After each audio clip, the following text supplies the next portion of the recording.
everyone! Today I want to talk about the abilities, because they don't get discussed enough. The ability balance is in a pretty interesting spot right now, and today I want to rank and briefly talk about all of them. So, not much more to say, let's get started. Let's begin with the main exclusive abilities, the stuff you can't wear for subs, and we start off with a pretty strong one with Comeback. I think Comeback is one of the better abilities in the game right now. This ability gives you about a main's worth of Ink Saber main, sub, recovery up, swim speed, run speed, and special charge up for about 20 seconds upon your respawn, assuming you didn't accidentally jump off the map. That's not only pretty good on its own for a lot of aggressive weapons, but given that Tacticooler is in the meta and there's a lot of fighting and, well, dying because of that, this ability is active a bit more than it was in previous metas, and I think that puts it in a pretty good spot. Next up is Stealth Jump, and this can easily be our first S tier ability. We talked about Tacticooler already, but part of what makes Tacticooler's quick respawn so strong is the ability to jump into your teammates to keep fighting, and on top of that, people are super jumping to each other a lot because Tacticooler also gives you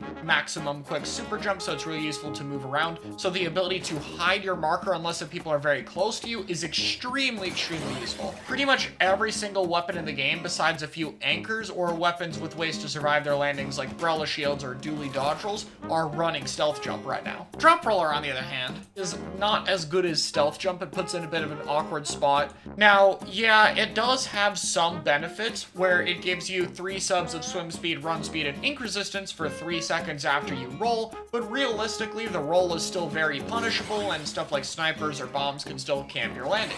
However, it is a B tier ability because it is useful for recall specials, Zipcaster, and Inkjet. Stealth Jump does not work on these, but Drop Roller does. Even then, most of these weapons would rather run stealth instead, but there is a very prominent exception with the Ballpoint Splatling, which has Jetpack, so it is very strong on that weapon, and because of that, I think it still deserves a ranking in B tier. Next up is Haunt, and if this was a few patches ago, this would definitely be like an A S tier ability, maybe, but right now it's pretty low on my list. This special basically gives you a silhouette of the person who killed you. The thermal ink effect from this ability will last until the opponent dies. And on top of it, if you take them out, you get to affect them with Respawn Punisher, which is very strong, of course, increasing the respawn time and amount of special lost on death. The problem is Tacticooler negates that effect, and that's very common right now. So most of the time that's not happening, and you're just getting the thermal effect, which is okay, I guess. But, I mean, if it didn't have the ability to occasionally respawn punish people,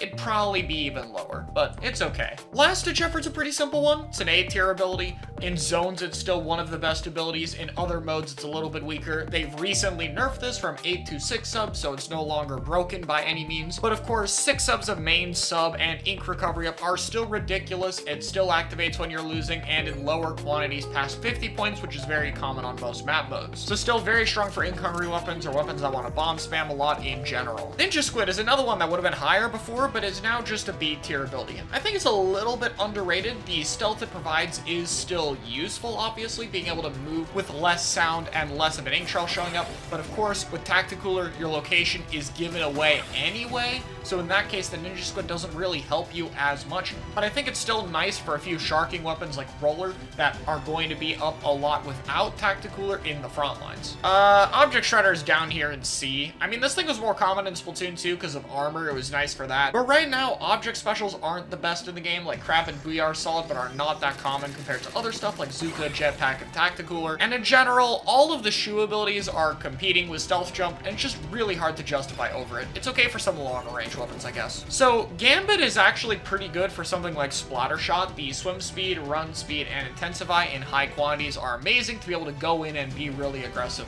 So yeah, we have seen top players like Melon in Japan using it for a little bit, but of course it's still very niche. If it runs out, you're down to main ability, so you need something like a Splattershot that doesn't mind losing it, but when it is active, it is insanely powerful, and it is possible to keep it going for most of the match if you play well. We've already gone over what Respawn Punisher does, but of course the main Respawn Punisher can also affect the user, making it bad on pretty much anything outside of chargers, which aren't going to die a lot. This is pretty well known, and this would be much higher without Tacticooler, like this would probably be A, but with Tacticooler negating some of this ability, we've seen chargers go without it at times, so I think it's just a B tier ability. Next up is Tenacity, and this one's going down here. Yes, it got buffed, so it's a little bit stronger, but realistically, if you want to get special faster, Charge Up is better in pretty much every way. Hydra's the only weapon I can think of that might want tenacity instead, and its only other use case would be using it when you already have like 3 mains of Charge Up, which is never really optimal competitive. Very fun casual-wise to like spam a billion Zukas on V-Shot, but not really that optimal. If you want faster special, you have Comeback and you have Charge Up. Thermal is also down here. This is basically the ability to see people through walls. It's more limited than it might seem since it has some limited range value, and people in Squid Form you of course still can't see. So yeah, it's very limited, and the only weapon that kind of used it a bit was Blob, which is not that great right now. You can argue for its use on Squeezer, but I think Squeezer has better abilities overall. Oh, and by the way, the weapons where this ability would actually work most, you know, the outside hitbox of Blasters, Machine, X-Blosher, and the Tri-Trigger bullets don't work for it. Amazing. Oh, and ability doubler's in the game, which is also going in the F tier. Ability Doubler basically makes all of your subs worth double. However, the main ability is worth 10 AP, while each subs are worth 3. So trading 9 subs plus 1 main for 19 ability points for 18 ability points, 6 subs, is literally just weaker. There's no reason to want it, and it's only on the Splatfest T anyway. On to the stackable abilities. Swim Speed is a very solid A tier. There's not a lot to talk about. Moving faster is very good. It's generally nice on most of the weapons in the game. It's just very solid movement, very important in this game. Moving faster, very good. Ink Recovery is down here in C tier. Ink Recovery just doesn't have that strong a stacking ability, and for very ink-hungry weapons, they usually have whiting frames, which is a delay before you can recover your ink anyway, so it doesn't help that much. Sometimes people use 1 sub of it, because it kind of stacks okay for 1 sub, but I just don't think it's that useful. Likewise, Sub Saver is also down here. Usually, if you're going to have some sabers for it, you'll have Comeback or you'll have Last Ditch Effort, both of which are stronger and have other utility perks. We've seen some of this in lower quantities, but generally it just isn't really that worth it. Main Saver, on the other hand, I think is a solid B tier.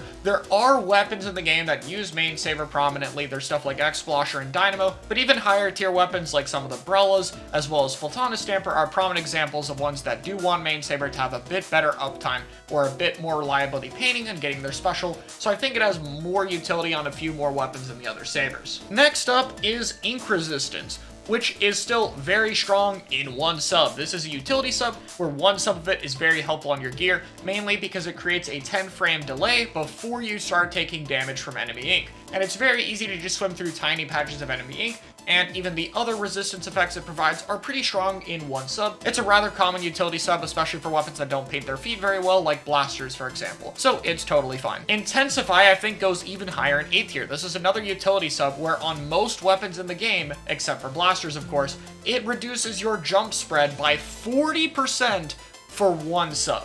So another very common utility sub, and for Blasters, of course, they'll stack a little bit more of it at times. It's still very useful to decrease jump RNG, and the Squid Roll and Surge effects aren't bad either. Again, outside of Blasters, you're still only running 1 sub, but it's such a valuable utility sub to have. Quick Respawn might surprise a lot of people, but I really think it's only B tier. It's seen a little bit more on tower control, but honestly, not as many weapons use it these days. Like, there's Tetris and Wiper, but we've seen weapons like Dualies go for more general builds. I'd say the only classes as a whole that they're really good on is Sloshers, which even then is mostly the vanilla Slosher, and Blasters. Tactical Lure gives you quick respawn a lot, so we've been seeing people try to stack more into other abilities that are active more often, so I think it's dropping off just a little bit, but still very strong on the right weapons. Quick Super Jump is the best ability in the game. It's not even a question. 1 sub of Quick Super Jump saves like 22 frames before you leave the ground, which is ridiculous for getting out of situations, and then a sub after that is another 8 frames. It's nearly impossible to find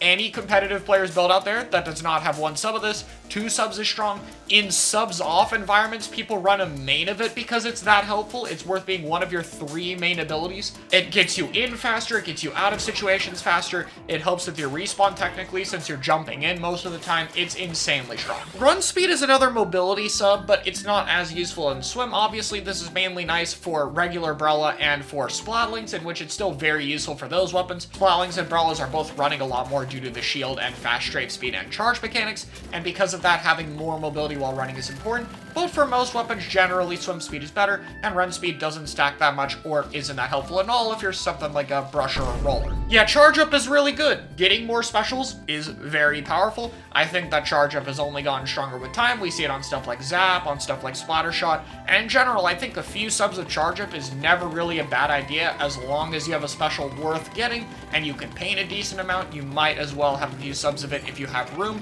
and I think it's just a nice way to round out your build, and having a special ready for more team fights is just always a very valuable quality. Special power is a mixed bag. This could be its own separate tier list of how good it is on every special, so I'm gonna put it in B tier for now because I think it does have some very valuable uses, mainly with Tacticooler and Inkjet. Inkjet gets a slightly larger radius and more duration, and Tacticooler gets more duration, both of which are very useful, so Special Power-Up is decently common, at least on those, which I think is enough to put it in this tier. Special Saver is yet another utility sub. I'm putting it in A tier. One sub saves about 9% extra of your special. Even 2 to 3 subs can stack very well, and when you might randomly die to something like Trizuka, or if you're a more aggressive weapon, or just want to be safe, one sub is a very worthwhile investment to make sure you don't accidentally die and don't have your special in time to get your team in. Sub power-up is pretty interesting. I think it's a C tier ability though. It's occasionally useful for some fizzy bomb weapons. We saw it a bit on Vanilla Splash at times,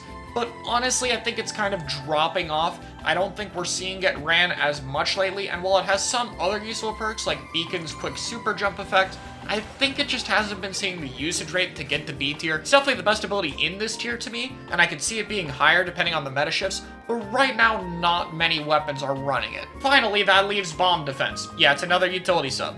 One sub is good for preventing things like Slosher's Splat Bomb combo, for example, or Burst Bomb indirects from not killing you in 3 hits, for example. Depending on the meta, this could get stronger or weaker. Right now, I think it's on the way out, but it's definitely still useful enough to be in this tier. So yeah, that's all the abilities, which are surprisingly well balanced right now. They don't really get much discussion, but they're in a pretty good spot, and I think there's a decent amount of build variety right now. So that's cool. Thanks for watching.